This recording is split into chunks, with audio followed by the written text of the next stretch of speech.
They bought my sister a brand new car when she turned 16. And when I turned 18, I got nothing but a bus pass and a quiet reminder that I was easy and didn't need much. I'm Liora Bennett, and for years I believed that was true. Until the night my grandmother showed up, brought the entire neighborhood outside, and handed me something that exposed everything my family had been hiding. Stay with me, because what happened next didn't just change my life, it made sure they could never ignore me again. Chapter 1. The day I realized I didn't matter. I remember the exact moment I understood I didn't matter, and it wasn't loud or dramatic, it was quiet, almost polite, the kind of realization that settles in slowly and then never leaves. It was late September of 2022 in Fairgrove, Ohio, one of those warm afternoons where summer hadn't quite let go yet. My younger sister Kayla was standing in the driveway with both hands over her mouth, staring at the brand new silver Honda Civic parked in front of her like it had just appeared out of nowhere. My mom, Dana Bennett, stood a few steps behind her, smiling like she had pulled off something incredible. She had her phone out, recording everything, circling Kayla as if this moment deserved to be captured from every angle. "You deserve this, honey," she said, her voice softer than usual, warmer. Kayla laughed, bright and effortless, running her fingers across the hood like she couldn't believe it was real. A couple of neighbors had already wandered over. Sharon Mills leaned across the fence, clapping, asking questions about the car, the color, how long it took to get. I stood off to the side, holding a paper plate with a slice of cake I had picked up myself. No one had handed it to me. No one had really noticed I hadn't gotten one. Someone asked me something about school, maybe where I was planning to apply, but they didn't wait for the answer. The question faded into the background as my mom explained how they had managed the purchase, her voice full of pride. "She needed it more," my mom said at one point, not directed at me, but loud enough that I heard it clearly. "With everything she's doing, it just makes sense." I nodded slightly, like I agreed, like I was part of the logic. And the strange thing was, I kind of did. It wasn't that I felt angry in that moment. It was something quieter than that, something that felt almost familiar. I wasn't the one who needed things. I never had been. "You're fine, Liora. You always figure things out." That was what my mom always said. It sounded like a compliment. It just never came with anything behind it. 2 years later, I was still fine. In April of 2024, I turned 18, and being fine was starting to cost me something I couldn't ignore anymore. My alarm went off at 5:15 every morning. The house was always quiet at that hour, the kind of quiet that made every small movement feel louder than it should be. I would sit up in bed, stare at the dark ceiling for a second, and then get up before I could think too much about it. By 5:30, I was already inside the cafe on Main Street, tying my apron and wiping down the counter. The smell of coffee beans and cleaning solution mixed together in a way I'd gotten used to. Denise, my manager, liked to say I was the only one she never had to worry about. "You're steady," she told me once while I was restocking cups. "That's rare." I smiled and said thanks, because that was what you were supposed to say. But steady meant predictable. Predictable meant manageable. Manageable meant you didn't need anything extra. If I wasn't working, I was at the bus stop on Elm Street by 5:45, wheeling for Route 12. The bus always came on time, the same driver most mornings, the same group of early workers heading into town. It wasn't terrible, it just took time. Everything took time. Getting to school, getting to work, getting anywhere meant planning your entire day around something that didn't adjust for you. I told myself it was fine, until it wasn't. I got the internship email in early March. It was from a small legal office in Dayton, supervised by Rachel Kim. It wasn't a big firm, but it was real, and it felt like something that could actually lead somewhere. I read the email 3 times, making sure I hadn't misunderstood it. They wanted me. At the bottom, there was a line I didn't pay attention to at first. "Reliable transportation required." Dayton was about 30 minutes away by car. By bus, it was nearly 2 hours with a transfer, and even then, the timing didn't match their schedule. I tried to push that part aside, focus on the fact that I had been chosen, but it stayed there, quietly pressing against everything else. A few nights later, I sat at the kitchen table with a piece of paper in front of me. AP Bio textbook, $85. Lab fee, $120. I added the numbers twice, even though I already knew the total. My mom walked in, dropping her bag on the counter like she was tired. "Hey," I said, "I need to get my bio book for next semester, and there's a lab fee too. It's about $200. She didn't sit down, didn't even really look at the paper. "We already spent a lot this month, Liora. Kayla had those cheer expenses." I nodded. I had seen the new uniform hanging in the hallway. "I can pay part of it. I just thought maybe you could help with the rest." She gave a small, almost reassuring smile. "You're good with money. You've always been. You'll figure it out." There it was again. I folded the paper slowly and slipped it into my pocket. "Okay," I said. Later that night, Kayla walked inside, tossing her keys on the counter. "Do you want to come with me this weekend?" she asked. "A bunch of us are driving down to Cincinnati." I hesitated. "I have work," I said. "You always have work," she laughed lightly. She wasn't wrong. At dinner, the three of us sat at the table while my dad scrolled through his phone, barely touching his food. Kayla was talking about places she wanted to go, how easy everything was now that she could just drive. My mom was fully engaged, asking questions, making plans with her. I kept my head down. At one point, my dad looked up and glanced at me. "You doing okay?" he asked. "Yeah," I said. "I'm fine." He nodded, like that answered everything. Later, I checked my email again.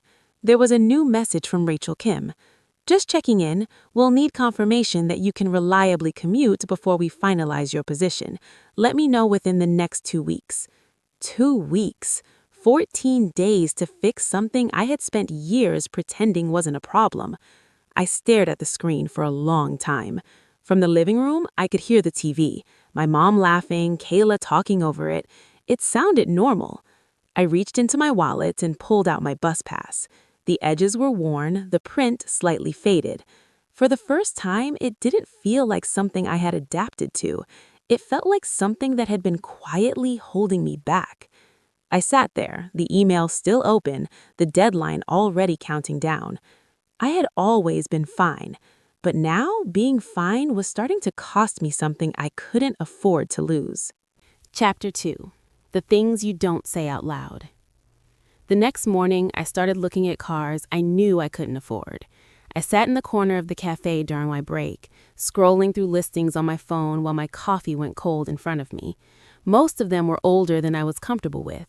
High mileage, vague descriptions, words like needs work or runs but could use attention that didn't mean much until you were the one stuck on the side of the road.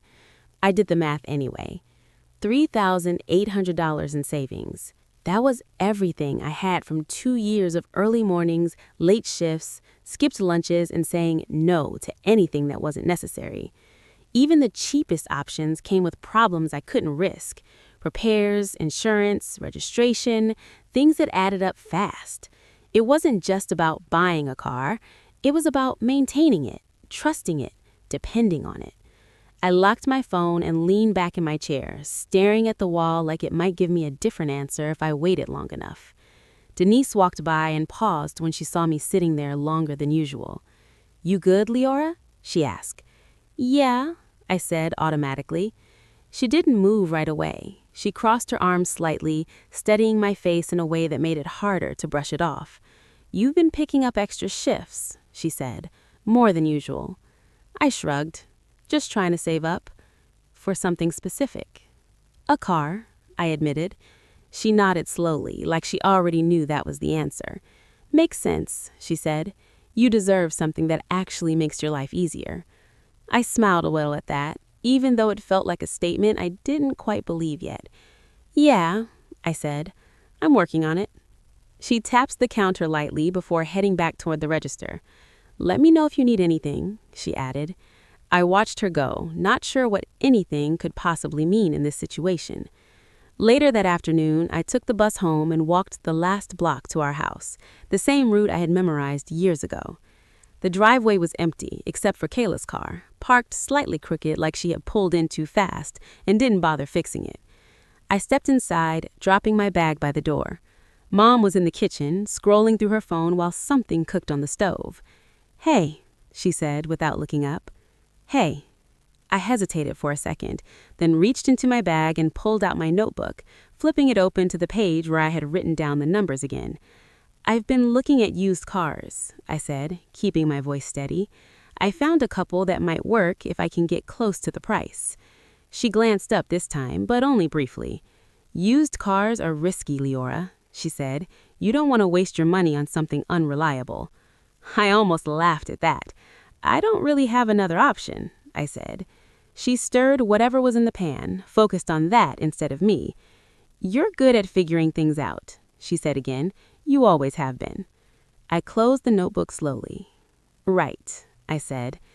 Kayla came in a few minutes later, her keys jingling as she tossed them onto the counter. "You would not believe the traffic today," she said, grabbing a drink from the fridge. "It's like everyone decided to leave at the same time." She turned toward me, taking a sip. "Did you end up figuring out your schedule for that internship thing?" I shrugged. "Working on it." "You should just ask Mom for help," she said casually. "That's what I would do." I looked at her for a second, trying to decide if she really didn't see it. "I did," I said. She blinked like she hadn't expected that answer. "Oh," she said. "Well, maybe just try again."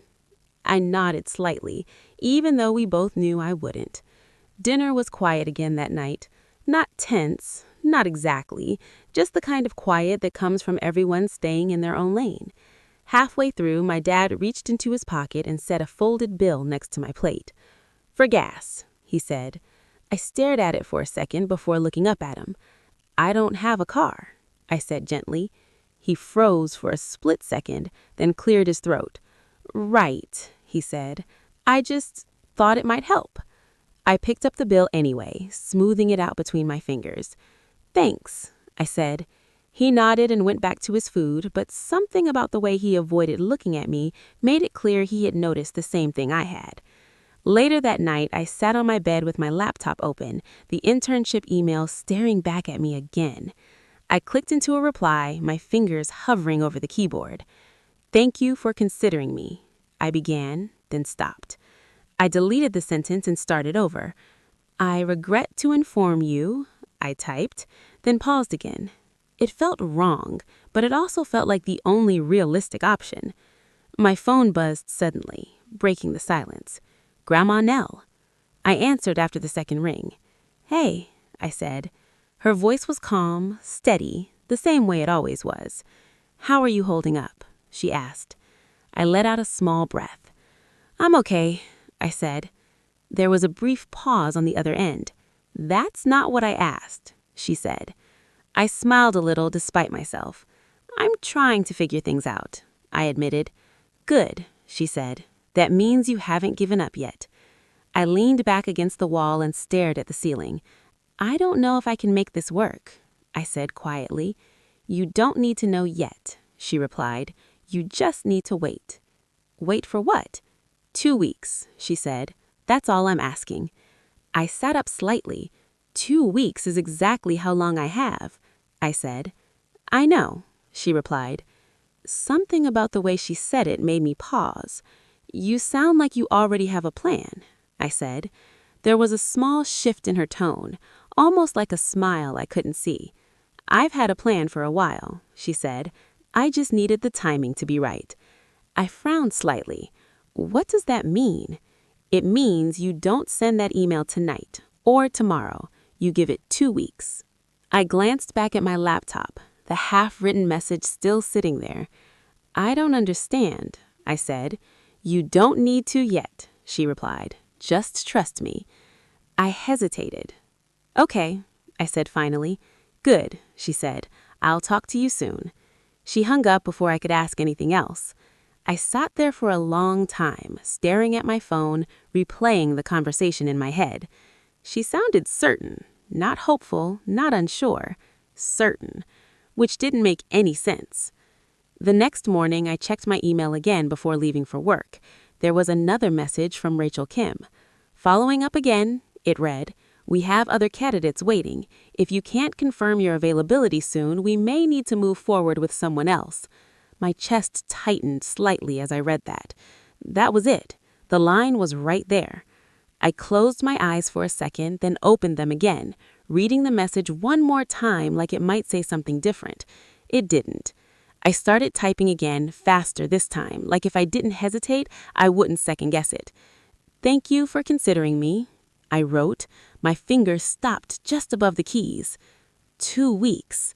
I stared at the screen, the words blurring together for a second.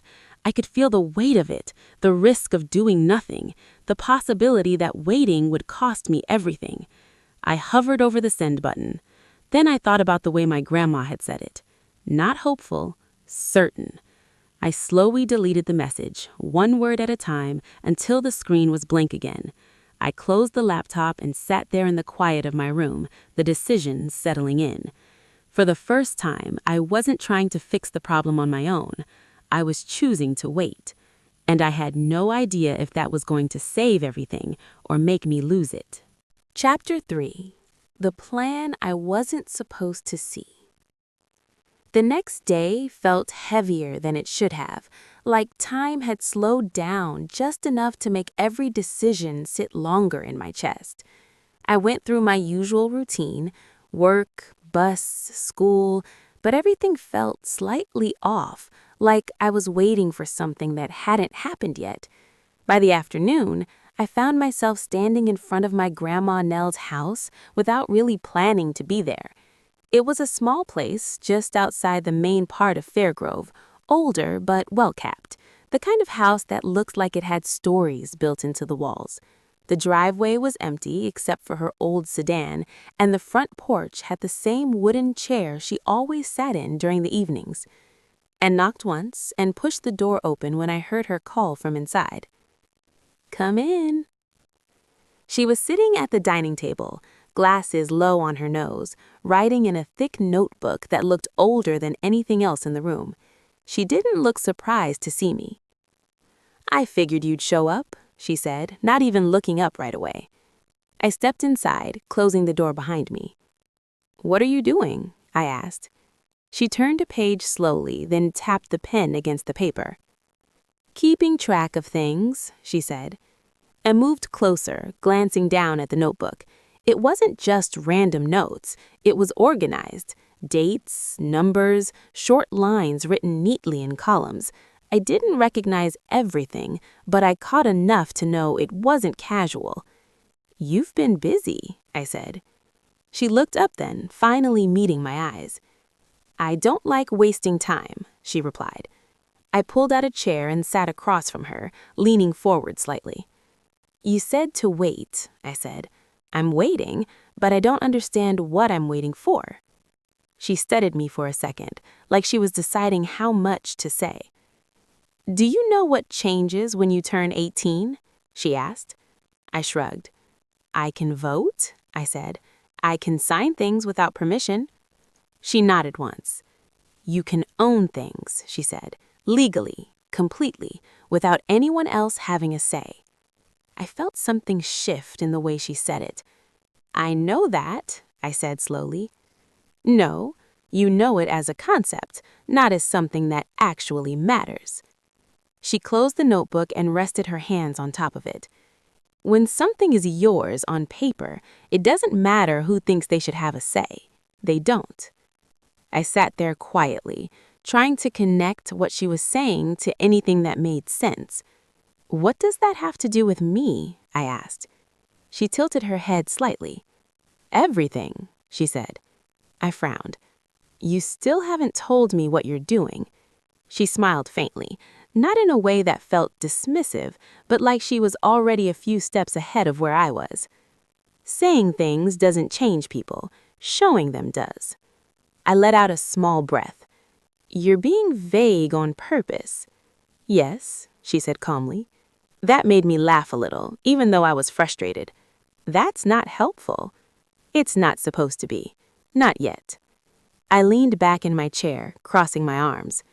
I might lose this internship. They already told me they have other candidates.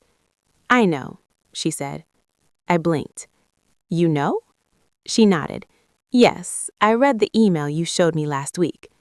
I shook my head slightly. You're way too calm about this. I'm exactly as calm as I need to be. There was a short pause, and then she opened the notebook again, turning it so I could see part of the page. There were numbers written in neat rows, dates next to them, and one entry circled twice. What is this? I asked. Money, she said simply. I scanned the page, trying to make sense of it. This is a lot, I said. It was tied up in something I didn't need anymore. My eyes moved across the page again. You sold something, I said. She nodded. A duplex I've held on to for years. It was time. I sat up straighter. Why would you do that now? She looked at me for a moment, then closed the notebook again. Timing, she said. I stared at her. You keep saying that like it explains everything. It does, she replied. Before I could push further, there was a knock at the door, and then it opened without waiting for a response. Victor stepped in, wiping his hands on a rag like he had just come from the garage. Hey, Ma, he said, then noticed me. Liora. Hi, I said. He nodded, then looked at my grandma. Got everything lined up, he said casually. Just need to confirm delivery day. My head snapped slightly toward him. Delivery of what? I asked.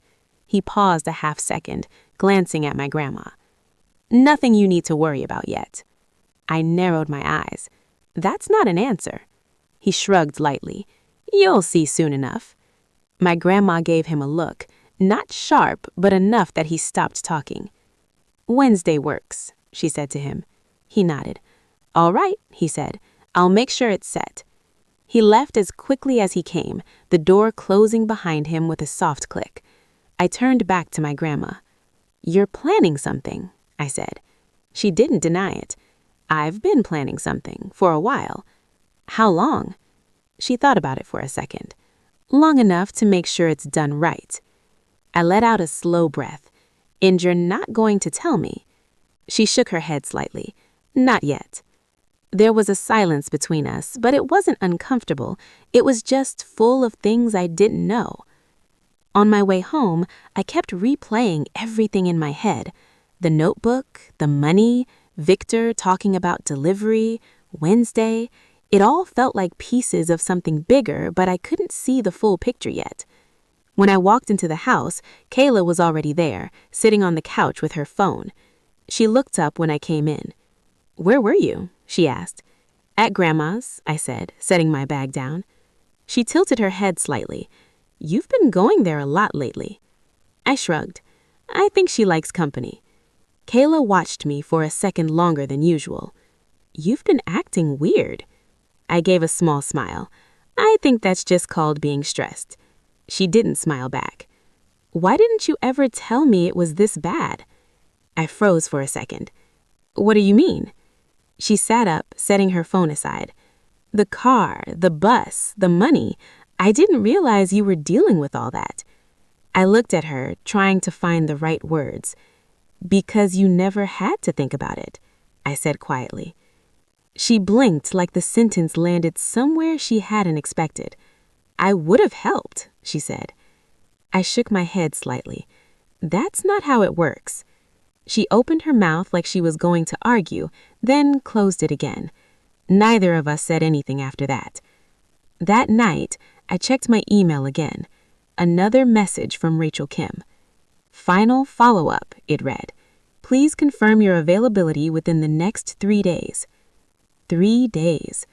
I sat on my bed, staring at the screen, feeling that same pressure build again. Everything in me wanted to fix it, to respond, to secure something instead of risking losing it. But then I thought about my grandma's voice, steady, certain. Wednesday. I didn't know why that mattered, but it did. I closed the laptop slowly and set it aside. For the first time, I wasn't trying to control the outcome. I was letting something unfold, and I had no idea if that was going to change everything or leave me with nothing. Chapter 4. The night everything shifted. The day of my 18th birthday didn't feel like anything special when I woke up. It felt like every other day I had lived in that house. Quiet, predictable, already decided before I even got out of bed. The only difference was the date, and the fact that somewhere in the back of my mind, I knew something was supposed to happen. I just didn't know what. I went to work that morning like I always did, tying my apron, starting the machines, moving through the motions without thinking too much about it. Denise noticed right away that I was quieter than usual. "You okay today?" she asked, watching me as I wiped down the counter. "Yeah," I said, "just tired." She nodded slowly, like she didn't fully believe it, but wasn't going to push. "You're not working the evening shift, right?" she asked. "No," I said, "family thing." She gave a small smile. "Good," she said. "You deserve at least one day that's about you." I almost laughed at that, but I just nodded instead. When I got home, the house looked exactly the same as it always did. No decorations, no signs that anything had been planned. The kitchen was clean, the living room quiet, the same routine sitting in place like it had been every other day. My mom was in the kitchen when I walked in, checking something on her phone. "Happy birthday," she said, without looking up. "Thanks," I replied. She set the phone down and glanced at me briefly. "We're keeping it simple tonight," she said. "Just dinner." I nodded. "That's fine." It always was. Kayla came in a few minutes later, her keys in hand, dropping them onto the counter like she always did. "Happy birthday," she said, giving me a quick smile. "Thanks." She hesitated for a second, like she wanted to say something else, then didn't. "I'll be back before dinner," she added, grabbing her bag and heading out the door. The rest of the afternoon passed slowly. I stayed in my room for a while, scrolling through my phone without really seeing anything, then eventually came down when my mom started cooking. By the time dinner was ready, my dad was home, sitting at the table, flipping through something on his phone the same way he always did. Everything looked normal. Too normal. We had just started eating when there was a knock at the door. My mom frowned slightly. "Are you expecting someone?" she asked. "No," my dad said. She stood up, wiping her hands on a towel as she walked to the door. When she opened it, she froze for just a second. "Mom," she said, her voice tightening slightly. Grandma Nell stepped inside like she belonged there, because she did. "Evening," she said calmly. Behind her, Victor followed, giving a small nod as he walked in, and then, almost immediately after, Sharon appeared at the door, smiling like she had just been invited to something important. "Oh, I hope I'm not interrupting," she said, even though she clearly wasn't planning to leave. My mom's expression shifted, trying to adjust. "What's going on?" she asked. Grandma Nell didn't answer right away. She looked around the room, taking in everyone at the table, the half-eaten plates, the quiet confusion. "It's Leora's birthday," she said simply. "I thought we might as well acknowledge that properly." My mom forced a small smile. "We are. We're having dinner." Sharon stepped further inside, glancing around. "Didn't Kayla get her car at 16? She asked, casually, like she was just making conversation. The room went still. I felt it before I saw it, the way my mom's shoulders tightened, the way my dad stopped moving completely. Kayla, who had come back just a few minutes earlier, froze near the doorway, her keys still in her hand. "That's not really relevant right now," my mom said, her voice sharper than before. Grandma tilted her head slightly. "Actually," she said, "it is." My mom let a small breath, like she was trying to stay in control. "This isn't the time for this. We can talk about whatever this is later." "No," Grandma replied, her tone steady. "We won't." There was something about the way she said it that made it clear this wasn't a suggestion. My mom's eyes flicked toward my dad, like she was waiting for him to step in, to say something, to redirect the situation. He didn't. He just sat there, his hands resting on the table, his gaze moving from my mom to my grandma, and then briefly to me. "Let's keep this private," my mom said, lowering her voice slightly. Grandma shook her head. "It's been private long enough." The silence that followed felt heavier than anything that had been said so far. I sat there, barely breathing, my heart starting to beat faster even though I didn't fully understand what was happening yet. Grandma said, "Everyone," she stepped back slightly toward the door, "why don't we step outside for a moment?" My mom laughed, but it wasn't a real laugh. "No," she said, "we're not doing that." Grandma didn't move. "Yes," she said, calmly, "we are." Victor shifted his weight slightly, like he was ready for whatever was about to happen. Sharon looked between everyone, clearly aware she was witnessing something she would be talking about later. My mom's voice tightened. "We'll talk about this inside. There's no reason to make a scene." Grandma took a small step toward her. "There's every reason." Another silence fell over the room, thicker this time, harder to ignore. My dad exhaled slowly, his hand moving slightly on the table like he was about to say something. He didn't. Kayla looked at me, confusion written across her face. "What's going on?" she asked quietly. I shook my head. "I don't know." But that wasn't entirely true. I didn't know what exactly was about to happen, but I knew something had to do with everything that had been building for the past 2 years. Grandma turned toward the door and opened it fully. "Come on," she said. For a moment, no one moved. Then Victor stepped forward first, heading outside without hesitation. Sharon followed, already looking around like she was expecting something. Kayla hesitated, then slowly walked toward the door, her eyes still darting back toward my mom. I stayed seated for one more second, then stood up, my chair scraping softly against the floor. My mom was the last to move, her expression tight, controlled, like she was trying to hold everything together. We stepped outside into the evening air, the sky just starting to dim as the sun dipped lower. The driveway looked the same as it always did, empty, still, waiting. I could feel it then, that something was about to break, that whatever had been quiet and unspoken for so long was about to be dragged into the open. My heart started to race, my hands cold even though the air wasn't. My mom crossed her arms. "This better be worth it," she said under her breath. Grandma didn't respond. She just stood there, looking out toward the street like she was expecting something. At first, all I heard was the usual evening sounds, distant traffic, a dog barking somewhere down the block. Then, faint at first, almost easy to miss, there was another sound. Low, steady, getting closer. Everyone turned toward the street at the same time. The sound grew louder, more distinct, the unmistakable rumble of something heavy moving toward us. Kayla took a small step closer to me. "What's that?" she whispered. I didn't answer. I didn't need to, because as the sound got closer, as the headlights appeared at the end of the street, I realized this was it. Whatever my grandma had been planning, whatever I had been waiting for, it was finally here. Chapter 5. The Day They Couldn't Ignore Me Anymore. The headlights grew brighter as the truck turned onto our street, the sound of its engine filling the quiet evening in a way that made everything else disappear. It wasn't subtle anymore. It wasn't something you could ignore.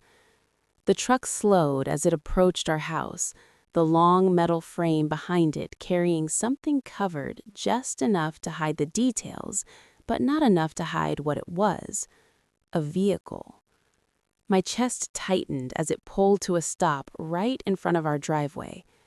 No one said anything. Not my mom, not my dad, not even Kayla. The driver stepped out, glancing toward my grandma like he already knew exactly who he was there for. She nodded once.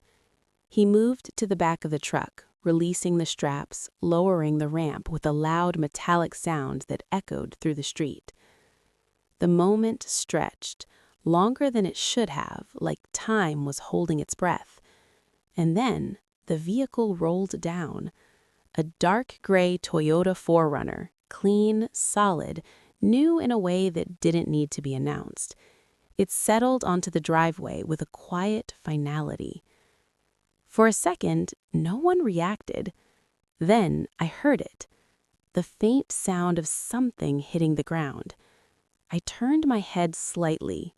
My mom's coffee cup lay shattered near her feet, the dark liquid spreading slowly across the concrete. She didn't move to pick it up. Her eyes were fixed on the car. "What is this?" she said, her voice tighter than I had ever heard it.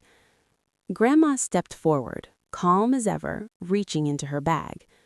"For Liora," she said simply. She held out a set of keys, the small metal tag attached to them catching the last bit of sunlight. I didn't move right away.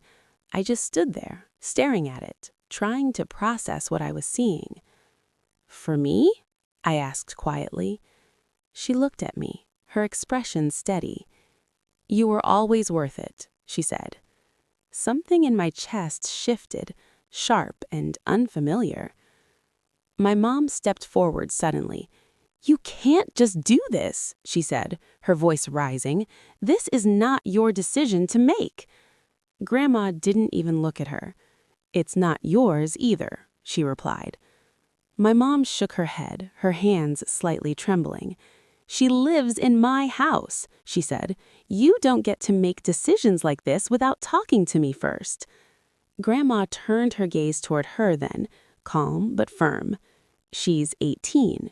She doesn't need your permission." The words hung in the air, heavier than anything else that had been said. My mom opened her mouth to argue again, but nothing came out. I felt every eye on me, the neighbors, Kayla, my dad, waiting. My dad shifted slightly beside me, his voice quiet but clear. "She's right," he said. It wasn't loud, it wasn't dramatic, but it landed harder than anything else. My mom turned toward him, stunned. "What?" she asked. He didn't look at her. He looked at me. "She's right." That was it. No speech, no explanation, just that. And somehow it was enough. The silence that followed wasn't empty anymore. It was full of something else, something final. I took a step forward, my hand moving almost on its own as I reached for the keys. They felt heavier than I expected. Not physically, but in a way I couldn't explain. Real. The driver handed my grandma a clipboard. She signed something quickly, then passed a set of papers to me. "The title's already in your name," she said. I looked down at the document, my name printed clearly, officially, in a way that made it undeniable. No one could take it. No one could argue it away. It was mine. I didn't say anything. I didn't need to. For the first time, there was nothing to prove. Behind me, I could hear Sharon shifting, already taking everything in, already forming the story that would spread through the neighborhood, through the church group, through every quiet conversation that followed. My mom stood there, completely still, like the ground beneath her had shifted and she hadn't caught up yet. Kayla moved closer, her voice softer than I had ever heard her. "I didn't know," she said. I glanced at her, then back at the car. "I know," I replied. That was all there was to say. The night didn't explode after that. It didn't turn into some dramatic confrontation or resolution. It just settled. People drifted away slowly, conversations starting and stopping in low voices, the energy shifting from tension to something quieter, something more reflective. Inside the house, nothing felt the same, even though everything looked exactly as it had before. Over the next few days, things started to change in ways that weren't obvious at first. My mom didn't bring it up directly, not with me, but I heard things. Phone calls that stopped when I walked into the room, short answers when people asked questions. At the school where she worked, someone must have said something because she came home one afternoon quieter than usual, her expression tight in a way that told me she had been forced to explain something she didn't want to. My dad started showing up at the cafe, not often, but enough. He would sit in the corner, order coffee he barely drank, watch me work like he was trying to understand something he had missed for a long time. One afternoon, he stayed after my shift ended. "You've been doing this a while," he said, looking around. "Yeah," I replied. He nodded. "You're good at it." I shrugged. I had to be. He didn't respond right away. He eyed the desk at me, then looked back at me. "I should have paid more attention," he said finally.